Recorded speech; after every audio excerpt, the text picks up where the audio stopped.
नमस्कार दोस्तों, मेरा नाम कपिल सिक्का है। स्वागत है आपका स्टडी की एजुकेशन प्लेटफॉर्म में।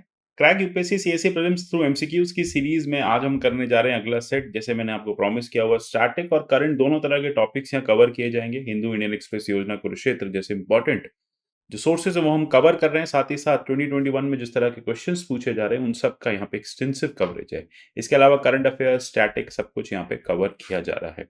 अगर आपको मेरे किसी भी वीडियो के पीडीएफ चाहिए या इन वीडियोस के पीडीएफ चाहिए तो आप @कपिल लाइव से डाउनलोड कर सकते हैं। आप मुझे @कपिल से ट्विटर हैंडल पे भी फॉलो कर सकते हैं।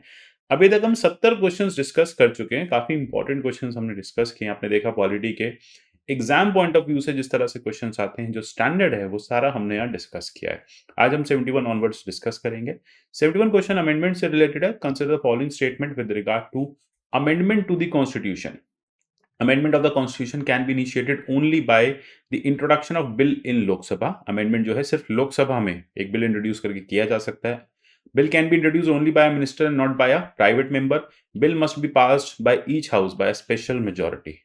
स्टेटमेंट्स पढ़ लिया आपने, बहुत सिंपल है। अब आपको बताना कौन सा इसमें से इनकरेक्ट है, कौन सा इसमें से इनकरेक्ट है। देखो, हमें कुछ नहीं पता, हमें ये तो पता है कि जब भी कॉन्स्टिट्यूशनल अमेंडमेंट बिल आएगा वो एक स्पेशल मेजोरिटी से पास किया जाएगा, तो ये तो करेक्ट है। तो यहां से आप एलिमिनेट कर दीजिए। अगर ये एलिमिनेट कर देते हैं तो आपके पास ऑप्शन बचता है 1 एंड 2। यानी पहला जो स्टेटमेंट है वो मनी बिल के लिए वैलिड होता है, ठीक है, और दूसरा स्टेटमेंट जो है वो भी मनी बिल के लिए वैलिड होता है। तो यहाँ पे आप देखेंगे 1 एंड 2 दोनों इनकरेक्ट हैं। ये आपका सिंपल फंडा है। आगे चलते हैं क्वेश्चन नंबर 72 पे।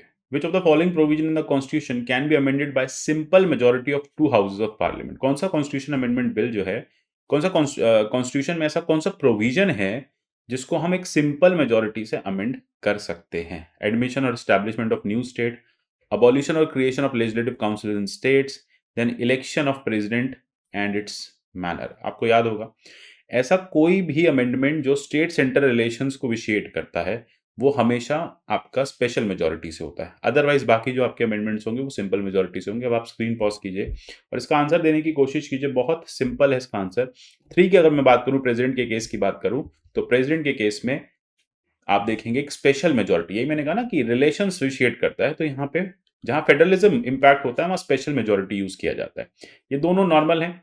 नया स्टेट एस्टैब्लिश करना है, यूनिटरी बाइज्ड मॉडल है, यूनियन के पास ज्यादा पावर है, कभी भी कर दे। लेजिस्लेटिव काउंसिल्स को हटाना है, उनको उनको लेके आना है, उनको अबॉलिश करना है, क्रिएट करना है। बहुत कुछ खास इसमें नहीं है, ये दोनों जो है यूनिटरी पावर्स हैं।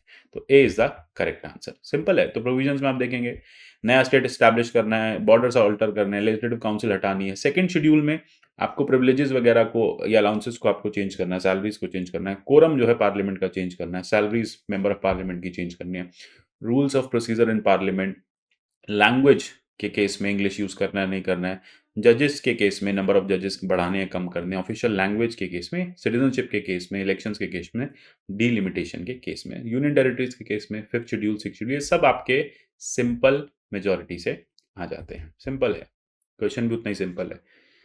Consider the following statement with regard to special majority of parliament. Special majority होती क्या? अभी हमने 2 बार टर्म यूज किया special majority. It means a total majority, it means a majority of total membership of each house and majority of 2/3 of the members of each house present in voting. यानी आप देखेंगे यहाँ पे total membership, साथ ही साथ 2/3 majority present in voting. बात सही है। Fundamental and DPSP, FR and rights and DPSP can be amended by special majority of parliament. ये दोनों जो है स्पेशल मेजोरिटी से ही अमेंड किए जा सकते हैं। बात एकदम सही है, बिल्कुल सही है। पार्ट 3 पार्ट 4 स्पेशल मेजोरिटी से होंगे। और स्पेशल मेजोरिटी का मतलब यही है कि टोटल मेजोरिटी जो है हाउस के लेटेस्ट है 540 मेंबर है। मैं आपको एक एग्जाम्पल के लिए बता रहा हूँ। तो divide by 2+1 plus 2/3 present in voting जब होगा तभी स्पेशल मेजोरिटी जो है माना जाएगा। वो दोनों ही ठीक है। स्पेशल मेजोरिटी से फंडामेंटल राइट, डीपीएसपी या फिर फर्स्ट और थर्ड कैटेगरी में जो कवर नहीं है, ऐसा लिखा हुआ है लक्ष्मीकांत में। आइडिया ये है कि जितने इंपॉर्टेंट प्रिंसिपल्स हैं वो सारे आपके स्पेशल मेजोरिटी से कवर किए जाते हैं। 74 पे चलते हैं। Which of the following cases Supreme Court ruled that power of parliament to amend the constitution under article 368 also includes power to amend fundamental rights. ठीक है, पावर जो है पार्लियामेंट की टू अमेंड द कॉन्स्टिट्यूशन में fundamental right को भी amend करने की पावर है। आपको याद होगा, मैंने आपको पहले भी और क्लासेस में भी बताया हुआ है। 1950 में कामेश्वर प्रसाद केस आता है, 19 फिर एक फर्स्ट अमेंडमेंट आता है और फर्स्ट अमेंडमेंट चैलेंज किया जाता है शांकरी प्रसाद में, जिसको अब हेल्ड किया जाता है। तो यहीं पे कहा गया था कि पार्लियामेंट के पास पावर है, वो कॉन्स्टिट्यूशन को भी अमेंड कर सकती है और वो फंडामेंटल राइट को भी अमेंड कर सकती है। गोलकनाथ में कहा था नहीं कर सकती, इंदिरा नेहरू गांधी केस में ऐसी कोई बात ही नहीं हुई थी। केशव भारती केस में था कॉन्स्टिट्यूशन को अमेंड कर सकते हैं, बेसिक स्ट्रक्चर को विशिएट ना करें। एफआर के बारे में कुछ खास चर्चा नहीं हुई थी।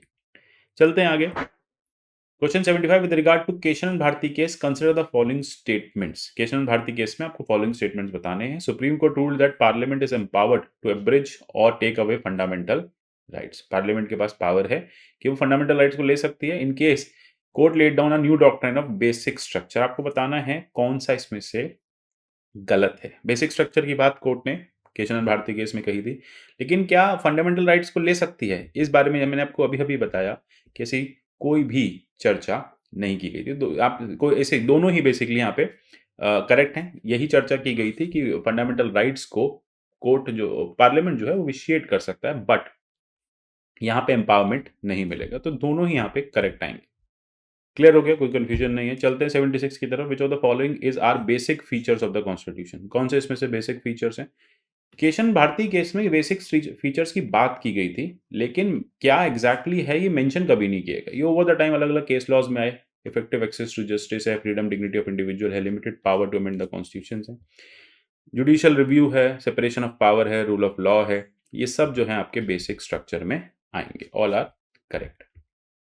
ठीक है, तो ये पूरी लिस्ट है बेसिक स्ट्रक्चर की। जब आप पीडीएफ डाउनलोड करके देख सकते हैं इसको, पूरी लिस्ट आपको यहाँ पे कंप्लीटली दी गई है। आंसर्स मैं हमेशा एग्जॉस्टिव देता हूँ ताकि इससे अलग भी कोई क्वेश्चन आ जाए ना इस पर्टिकुलर टॉपिक से, तब भी आप इसको सॉल्व कर पाए। Which of the following cases known as fundamental right case. Fundamental right case इसमें से कौन सा है? केशव भारती, इंदिरा नेहरू गांधी, मिनेर्वा मिल्स और इंदिरा साहनी। ठीक है, तो बहुत सिंपल है। केशव भारती को ही हम फंडामेंटल राइट केस कहते हैं। इलेक्शन केस कहते हैं नेहरू गांधी केस को, मंडल केस कहते हैं साहनी केस को। ठीक है, एंड उसके बाद जो आपका मिनेर्वा मिल्स है, ये मोरलेस डीपीएसपी और फंडामेंटल राइट्स के प्रोविजन पे रिलेटेड था। मतलब दोनों के बीच में बैलेंस बनाने की बात की गई थी। Which of the following provisions can be amended by special majority of Parliament and consent of state. कि एक तो आपको स्पेशल मेजॉरिटी चाहिए प्लस हाफ स्टेट्स का आपको यहाँ पे रेटिफिकेशन चाहिए, स्टेट रेटिफिकेशन चाहिए। So which of the following? Distribution of legislative powers between union and states, GST council के केस में election to Parliament and state legislature, delimitation of constituencies. बहुत simple है, स्पेशल मेजॉरिटी और consent of state. देखो GST council के case में चाहिए ही चाहिए। ठीक है, तो 2 यहाँ पे करेक्ट है, इससे आप इसको फेज आउट कर सकते हैं। अब आपके पास बचता है लेजिस्लेटिव पावर यूनियन स्टेट्स में डिवाइड करनी है। ये किसके पास होगी पावर? ये भी एग्जैक्टली आपको मिलेगी